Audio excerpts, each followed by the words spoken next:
Nagpapautang nga yung mga loan application na to kahit na na-overdue ka sa kanila. So sa video nga na to ay i-share ko sa inyo yung mga gamit na gamit ko nga na loan application na kahit na ma-overdue ako sa kanila ay still pinapautang pa din nila ako. So yung mga to based on my personal experience and yung mga nabasa ko nga din na feedback ng ibang mga users online. So kung ikaw gusto mong umutang online at nag-aalala ka baka ma-overdue ka dito sa may applyan mo, so sa mga to, talagang meron ka pa ding chance na maaprubahan. Kaya kung bago ka pa lang na nangungutang online or mangungutang online, ay pwede mong panoorin yung video na to hanggang dulo para magka-idea ka nga kung ano yung pwede mong applyan in the future pagka nangailangan ka. Syempre, sasabihin din natin ang pros and cons, yung good and bad feedback ko, para may idea nga kayo. So, ayan, simulan na natin. Pero syempre, i-share ko muna sa inyo itong napaka-cutie ko na microphone and mini speaker. So, ito na iba-iba din yung boses and napaka-cutie. Pwede nyo to iparegalo sa may Pasko. Hello? Hi! Welcome to my vlog! O, diba? Ang cutie. So, napapalitan ng boses yan dito. Hello? Hi! Welcome to my vlog! So, for today's video ay may re-reviewin tayo na hindi tayo magre-review, mag-share pala tayo ng mga loan apps. Hello? Hello? O, diba? Napaka-cute. So, ayun, ilalagay ko yung link dyan sa may description box. I-check out nyo na. So, unahin na nga natin ang tala. Syempre, ito yung talagang hindi mawawala sa my recommendation ko pagka may isi-share ako ng mga ganitong loan application na talaga nga naman kahit na na-overdue ako ng ilang beses. Ayan, maraming beses na ako dito na overdue. Pero hanggang ngayon, pinapautang pa rin nila ako ng up to 25,000 pesos nga. Ayan. Take note, up to 25,000 pesos. So, yung maximum pa din yung pinapaloan nila sa akin. And bakit ito yung top 1 natin? Dahil dito nga, meron din silang pinamimigay na 200 pesos sa sa lahat ng mga ma-sharean mo ng link mo. So, lahat tayo na user ng Tala, mayroong sariling link or referral link kung saan pagka na-share mo yon, mabibigyan ka nila ng 200 pesos only yan. So, only 200 pesos. And pagka nakapagbayad, yung sharean mo ng link, papasok ngayon sa may account mo yon. At yung mga naipon mo na 200, ibabawas ngayon ng Tala doon sa existing na loan mo. O, diba? So, napakabongga nitong Tala. So, eto nga pala yung penalty pagka na-overdue ka sa kanila. So, ito syempre, SEC-registered and marami nang gumagaya ng mga pangalan dito sa may Tala. Kaya, huwag kayong magpapaloko sa ibang gumagaya sa pangalan ng Tala. So dito, pagka first time user, pwede ka nilang pautangan ng 1,000 up to 25,000 pesos. And yung pros nga nito is madaling mag-apply, isang valid ID lang yung kailangan at mabilis ang disbursement. So dito, pagka sa Maya mo siya, ipapadisburse ay zero fee. Ayan, buo mo siyang matatanggap. So, ang cons naman dito or downside is ang interest at service fee. So, medyo mataas. And pwedeng maging mabigat nga din to sa ibang mga nakapag-try na lalo na kung malakihan talaga yung iloloan mo. So, ako 25,000 pesos. Ang naging interest nun is nasa almost 29,000 pesos. Pero, ayan, 15 days na yan. 15 to 30 days. So, marami na ako nagawang video about dito sa may Tala and kung mas maaga mo siyang babayaran, mas maliit nga yung babayaran mo sa kanila. Ayan, hindi yung naka-direct talaga na nakita mong full amount, for example, 29,000. Kung ilang araw mo lang siya nagamit, yung araw lang na yon yung magkakaroon nga ng daily interest. O, diba? So, para sa akin dito, ayan, kung ako sa inyo, magtala kayo. Yan dapat yung mga top choice nyo. At ang pangalawa na nga natin ay ang G-Loan. So, hindi ko pala nabanggit sa inyo na dito sa may Tala, meron sa inyo mga tatawag. Ayan, sa may text, hindi sila sobrang daming mag-text. Sa may tawag sila madami. And kung ako sa inyo, sagutin nyo agad para hindi na sila magpaulit-ulit ng tawag. Tatanungin pala nila kayo kung kailan nyo babayaran, anong payment channel gagamitin nyo. And minsan tatanungin nga din kayo ng agent kung ano yung dahilan bakit late kayo nakapagbayad. Kaya ayun, para sa akin, kahit na ma-overdue ako dito is still maire-recommend ko pa din sa inyo. So, ang pangalawa na nga ay ang G-Loan. So, ito is under nga ng Fuse Lending at makikita to sa loob ng GCash application. So, ayun, hindi siya standalone application. Ino-offer to ng GCash. Ayan, meron tayong pwedeng pamilian na pwedeng pagloanan sa may GCash. Pwedeng G-Loan, G-Gives, G-Credit, saka yung load. Ayan, pwede na din tayong mangutang ng load sa may GCash. O, diba? Napaka-generous ng GCash. So, dito nga, sa G-Loan ako na So dito nga, ilang beses na din ako na overdue sa my G-loan. And para sa akin, marirecommend ko pa din naman dahil maliit lang yung interest. At ito naman yung pinaka-penalty pagka na-overdue ka sa kanila. So dito, bakit marirecommend ko pa din? Kasi ang bilis niyang ma-disburse. Ang pinaka-downside lang, syempre, ito naman talaga, hindi siya naman talaga matatawag na downside kasi yun yung consequence pagka hindi ka nakapagbayad agad.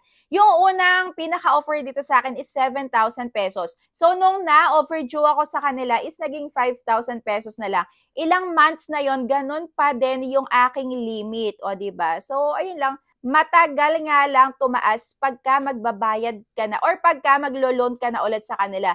Kapag magre-reloan ka, the same pa din na amount. So, kung binaba nila, talaga magko-continue yon kung kahit na ilang beses ka mag-loan sa kanila. At ang isa pa pala, yung consequence dito, syempre, mabilis bababa ang G-score mo. So, itong G-score nga pala is nakadepende kung gaano mo kadalas gamitin yung kanilang features. And syempre, dito pala maaaring ma-blacklist ka sa may iba pang mga loan apps dahil ito super real and legit. So, kung hindi ka naman madalas ma-overdue is, meron ka pa din talagang chance daw na ma-aprobahan dito. So, ako, ayun nga, bumaba nga lang yung aking credit limit. So, kung na-overdue na kayo dito is comment down below. At dito nga pala, ito pala yung na-experience ko din sa kanila.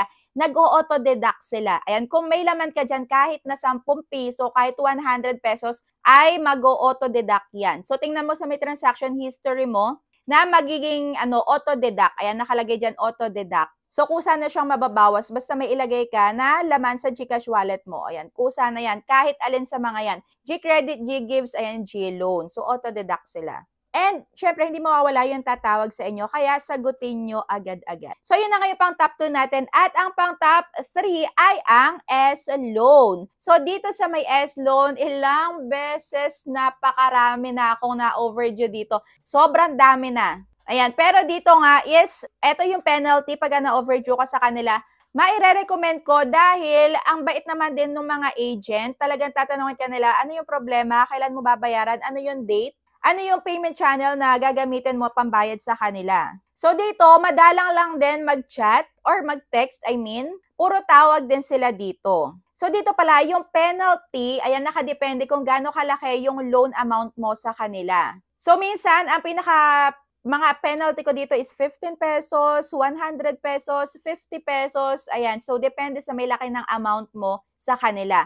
At ang isang kinagandahan naman dito ay meron silang loan protection fee. So, mawi-waive yung una mong late penalty or late payment fee nga pagka in-on mo yan or pagka i-click mo nga yan pagka maglo-loan ka sa kanila. So, kung ako sa inyo, I suggest i-click nyo yung loan protection fee para ma-waive ang unang penalty mo pag na-overdue ka sa kanila. So, yan na lulungkot ako dahil minsan hindi ko nakiklik. So, pagka nakalimutan ko, meron pala akong loan sa kanila, ayun, meron na siyang charge. May penalty na siya. O, diba, nakakalungkot naman. Kaya kung ako sa inyo, i-click nyo lagi yan. So, dito naman, hanggat meron kang credit sa kanila, hanggat may credit limit ka sa kanila, meron ka pang pwedeng i-loan sa kanila, pwede mo siyang i-loan. Kaya napakabongga din itong S-loan. Pinakamababa naman dito ang pwedeng i-loan is 2,500. Ako currently may 60,000 pesos na sa kanila and hindi pa din siya tumataas hanggang ngayon. At ang pang-last na nga natin or pang-apat ay ang Maya Easy Credit. So ito, base sa experience ko, yes, pinapautang nila ako kahit na ilang beses din ako sa kanilang ma-overdue. So, yung kapartner na to ay hindi na ako pinapautang. Yung Maya Personal Loan. Isang beses lang ako malate sa Maya Personal Loan. My gosh, hindi na nila ako ino-offeran ulit. Or pag nagtatry ako is, hindi daw ako qualified.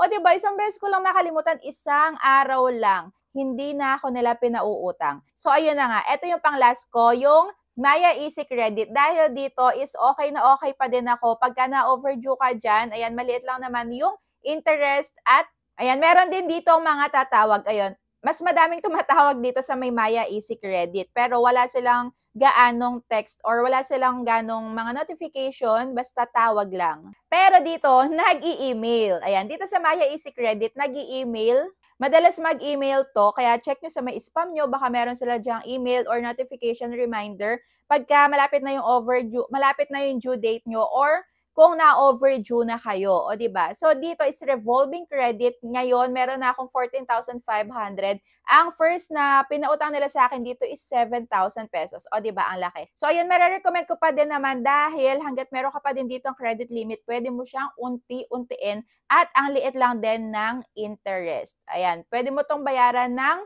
31 days or good for 1 month lang. Ayan, good for 1 month lang to. So, yun lang. Ito talaga mga legit. Hindi kayo po-post online. Hindi ko kontakin yung mga nasa contact references mo or unless hindi ka nila makontak talaga. Hindi to ko-kontakin yung mga nasa phone book mo na hindi mo din-declare as contact references. So, walang ganon dito. Kaya kung ako sa inyo, ayan, dito kayo mag-try sa mga top choices natin. And top recommended niya ng mga loan application na kahit na ma-overdue ka pa, uutangan ka pa din. O, di ba? So, kung meron pa kayo dito mga hindi na i-try, is comment down below. And kung ano yung mga nasubukan nyo na, ano experience nyo, comment down below na din. And kung may recommend nyo din ba, yung mga na-share ko na to. O, di ba? So, thank you for watching and see you on my next vlog. Bye!